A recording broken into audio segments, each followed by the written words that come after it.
Olá, amigos e amigas, a paz de Cristo, bem-vindos ao meu canal Multiplicação de Esperança. Meu nome é Miguel e eu tenho uma palavra profética para a sua vida, para o seu ministério, uma palavra que vai de encontro à sua necessidade espiritual.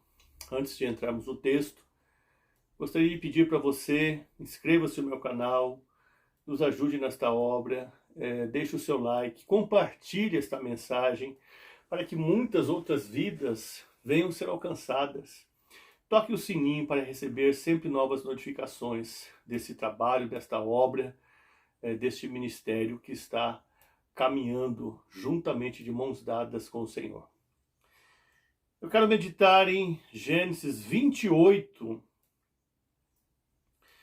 versículo 16. Acordado, pois, Jacó do seu sono, disse: na verdade, o Senhor está neste lugar e eu não sabia.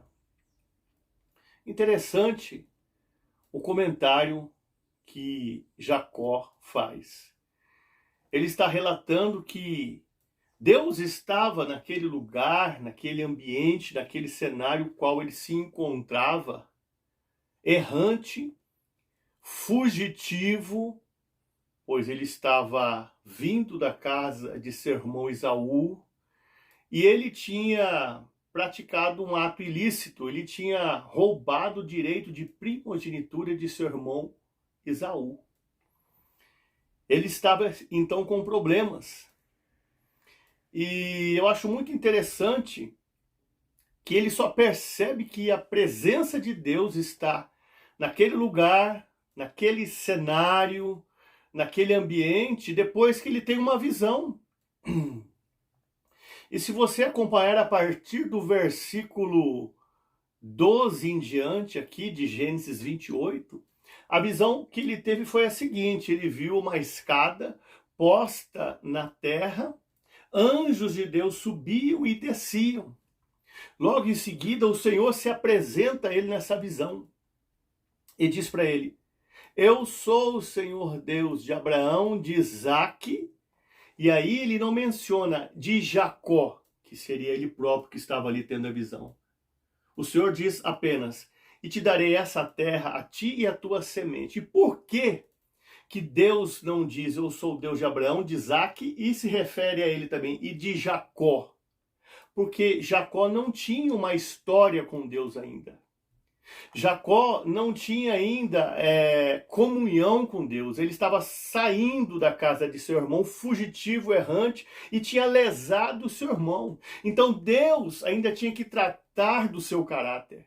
Deus tinha que trazer ajustamentos a ele, aperfeiçoamentos. Ele tinha que passar por muitas provações, por vales, por desertos, para construir a sua história com Deus, para que depois o Senhor pudesse dizer, como em muitos outros textos da Bíblia nós vamos ver Deus dizendo: eu sou o Deus de Abraão, de Isaque e de Jacó. Mas nesse momento da vida, Deus não pode dizer: eu sou o Deus de Abraão, de Isaque e o seu Deus, o Deus de Jacó, porque Jacó não era transformado, Jacó não tinha tido um ajustamento de caráter, Jacó tinha lesado, roubado, furtado. Ele nesse momento da vida é ladrão. Então ele não tinha tido um encontro com Deus. Então Deus só faz uma promessa para ele: sou o Deus de Abraão, de Isaque, e não fale de Jacó, que se referiria a ele. Ele só faz uma promessa: e a ti darei essa terra e a tua semente. Aí nós constatarmos, se nós formos ler a Bíblia, em outros textos você vai ver relatado: eu sou o Deus de Abraão, de Isaque e de Jacó. Aí depois que houve uma história construída, aí Deus, ele se refere ao Deus de Jacó, porque Jacó construiu a sua história. Nesse momento ele não tinha comunhão com Deus, não tinha intimidade nenhuma, não tinha relacionamento, ele não tinha uma história. Então Deus só faz a promessa, mas Deus iria ajustar ele.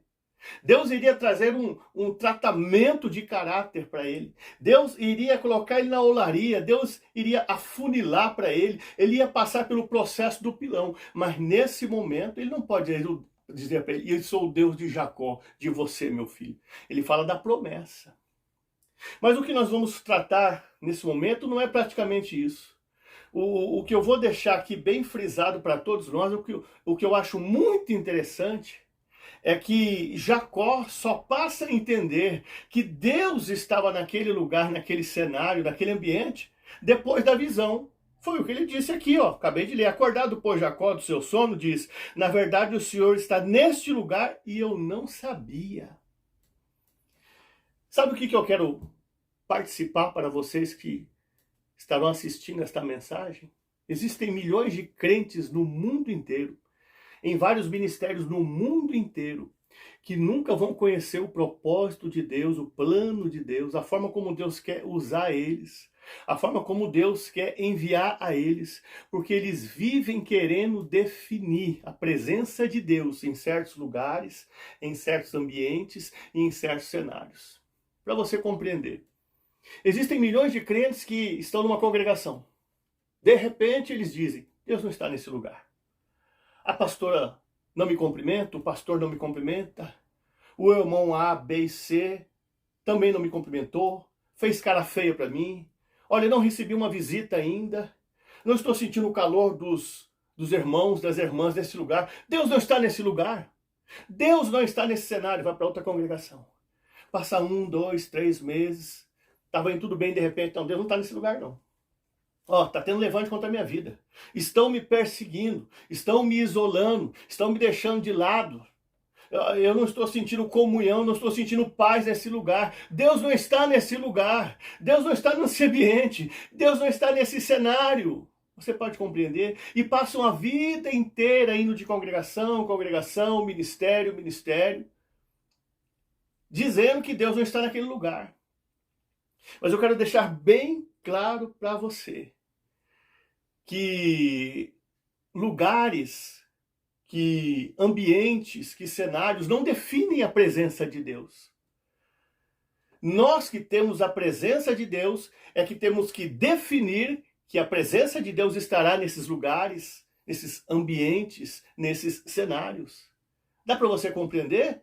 É isso aqui que foi lido. Jacó, ele não sentiu que Deus estava naquele lugar, mas Deus teve que dar uma visão para ele e mostrar para ele: eu estou com você. Deus está com você aí, nesse cenário que você está, dentro dessa empresa. Deus está com você nesse ministério que está vendo lutas, levante, perseguição, angústia, levantar, de apontar de dedo contra a sua vida, aliás. Calúnia, difamação. Deus está com você aí nesse ministério, com você aí nessa empresa, nesse local de trabalho, na casa do seu parente, na casa do seu amigo, onde você está morando de favor. Deus está com você nesse estado que você mudou agora, nessa cidade. Ele está nesse ambiente. Ele está com você aí. E Jacó não percebeu isso. Porque ele estava, quem sabe, fugitivo, ele estava errante, ele estava perturbado, ele estava angustiado, e ele olhou para aquele cenário: não, Deus não está aqui, Deus não está comigo, Deus não está na minha vida, Deus não está nesse momento aqui comigo. E Deus disse: eu estou com você aí. Lembre-se que Deus criou primeiro lugares, para depois criar pessoas. Lugares são mais importantes que pessoas. Deus primeiro, ele criou lugares para depois criar pessoas. Olha o valor que tem um lugar. Salmos 84:6 está relatado: e passando pelo vale de Baca, fez dele um manancial, as águas enchem o tanque, vão indo de força em força. O vale é um lugar escuro, sombrio, mas o salmista passou pelo vale de Baca e ele transformou aquele lugar como? Com a presença de Deus na vida dele. Ele poderia olhar para o lugar escuro, ele poderia olhar para aquele lugar ali de trevas e dizer: não, Deus não está aqui não. Mas ele passou por aquele lugar porque a presença de Deus estava na vida dele e aquele lugar, aquele ambiente foi transformado. Ezequiel 37, Ezequiel é levado pro vale também. Chega lá, ele profetiza, e no lugar de morte houve lugar de vida. Ele poderia dizer para Deus: Deus, o Senhor não está nesse lugar, isso aqui é um vale, olha o tanto de gente morta aqui. Deus não está aqui, não. Mas a presença de Deus estava na vida dele, e a presença de Deus na vida dele transformou o ambiente e o lugar. Lembra-se de José? Gênesis 39 está relatado: e o Senhor estava com José e foi varão próspero. Qual ambiente que ele estava? Qual lugar que ele estava? A casa de Potifar. Iguarias, manjares, bom tratamento. Deus estava ali? Estava. Só que em Gênesis 39:20, já Faraó descobre a farsa que a sua mulher fez, acusando José de adultério, e lança ele no cárcere. Gênesis 39 e 20. Aí, se você for em Gênesis 39 e 21, está escrito: e o Senhor estava com José, no cárcere. Como que é o cárcere? Lugar fétido, sujo, imundo. Ali eles defecam, urinam, tudo no mesmo lugar. É um lugar fétido e sujo. Mas a presença de Deus estava naquele lugar, naquele ambiente, como estava também na casa de Potifar, no momento que ele estava nas iguarias e nos manjares, e comendo do bom e do melhor, e num ambiente agradável. Então não são os lugares e não são os ambientes que definem a presença de Deus, e sim a presença de Deus estar na minha vida é o que vai definir Deus estar ou não em certos lugares e ambientes. Jacó, ele teve que ter uma visão. Deus deu uma visão para ele. Eu estou com você nesse lugar. Quantos lugares pessoas já passaram, cristãos já passaram, continuam passando e falam: olha, Deus não está nesse lugar. Abre uma porta de emprego, põe ele lá. Estão me perseguindo, estão me injuriando, não gostaram de mim, estão olhando feio. E Deus tinha algo com essa pessoa, com esse cristão, com esse crente nesse lugar. Eles disseram: Deus não está nesse lugar, e saem, vão para outra porta de emprego. Lá também não gostei, não me adaptei, estão me perseguindo, Deus não está naquele lugar, Deus não está naquele ambiente, e Deus estava sim naquele lugar, naquele ambiente. Ele queria transformar aquele lugar, aquele ambiente, com a presença de Deus que estava na vida desse crente, desse cristão, naquele lugar e naquele ambiente. Quantos lugares você pode ter passado já, quantos ministérios, quantas obras de Deus, quantos trabalhos, quantas portas abertas, quantos alvos, e você disse: Deus não está nesse lugar, eu não senti paz, eu não senti a harmonia, eu não senti comunhão, Deus não está nesse lugar, Deus não está nesse ambiente. E Deus estava sim na sua vida, no seu ministério, dentro de você, e queria transformar esses lugares em ambientes. O ambiente que Jacó estava, ele viu tudo errado, porque ele já estava perturbado, consciência pesada, ele tinha roubado, ele tinha lesado, ele tinha enganado seu irmão. Geralmente quando nós estamos assim, afoitos, muita luta, muita confusão, muita intriga, muita fofoca, muito levante, muita oração contrária, muito olho gordo, muita inveja contra a nossa vida, contra o nosso ministério, nós costumamos olhar para os lugares que nós estamos e costumamos dizer: Deus não está nesse lugar, Deus não está comigo, Deus me abandonou, Deus não está aqui. A Bíblia relata em Salmos 27:10, quando o meu pai e minha mãe me abandonarem, o Senhor me recolherá.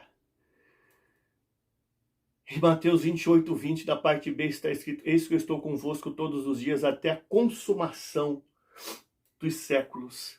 Amém. Que essa mensagem venha fazer guarida no seu coração. Deus está com você nesse ministério, está havendo luta e peleja e perseguição contra a tua vida. Está com você nessa empresa, nesse local de trabalho, nessa cidade que você mudou, nesse estado. Está com você nesse lugar que você está morando de favor, num amigo, num parente, num colega. Ele está com você em todos os lugares.